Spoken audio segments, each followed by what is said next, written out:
ഖത്തറിന്റെ തലസ്ഥാനമായ ദോഹയിൽ ഇസ്രായേൽ ആക്രമണം. ഹമാസ് നേതാക്കൾക്ക് നേരെ ഇസ്രായേൽ നടത്തിയ ആക്രമണമാണിതെന്ന് സൈനിക വൃത്തങ്ങളെ ഉദ്ധരിച്ച് ഇസ്രായേലി മാധ്യമങ്ങൾ റിപ്പോർട്ട് ചെയ്തു. ഇസ്രായേലിനും ഹമാസിനും ഇടയിലുള്ള മധ്യസ്ഥ ചർച്ചകൾ നടത്തുന്ന പ്രധാന രാജ്യമായിരുന്നു ഖത്തർ. ഗാസയ്ക്ക് പുറത്തുള്ള തങ്ങളുടെ ആസ്ഥാനമായി ഹമാസ് നേതാക്കൾ ഖത്തർ തലസ്ഥാനം ഉപയോഗിച്ചുവെന്നാണ് ഇസ്രായേൽ ആരോപിക്കുന്നത്.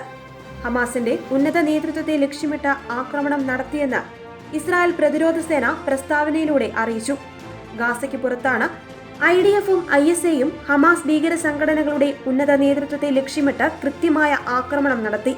വർഷങ്ങളായി ഹമാസ് നേതൃത്വത്തിലെ ഈ അംഗങ്ങൾ ഭീകര സംഘടനകളുടെ പ്രവർത്തനങ്ങൾ നയിച്ചു വരികയും ക്രൂരമായ ഒക്ടോബർ 7-ലെ കൂട്ടക്കൊലയ്ക്ക് നേരിട്ട് ഉത്തരവാദികളാവുകയും ഇസ്രായേൽ രാഷ്ട്രത്തിനെതിരായ യുദ്ധം ആസൂത്രണം ചെയ്യുകയും നിയന്ത്രിക്കുകയും ചെയ്തു.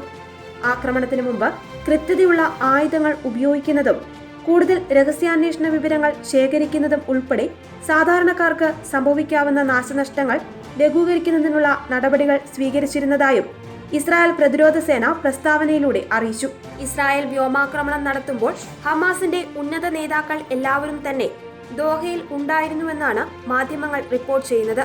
ദോഹയിലെ ഹമാസ് ആസ്ഥാനത്ത് ആക്രമിക്കപ്പെട്ട പ്രതിനിധി സംഘത്തിലെ അംഗങ്ങളിൽ ഗാസയിലെ ഹമാസ് നേതാവ് ഖലീൽ അൽ ഹയ്യയും ഉൾപ്പെടുന്നുണ്ട്.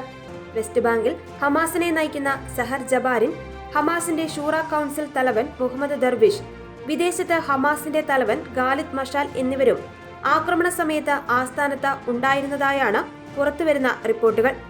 എന്നാൽ അധികൃതരിൽ നിന്ന് ഔദ്യോഗിക സ്ഥിരീകരണം ഇതുവരെ പുറത്തുവന്നിട്ടില്ല.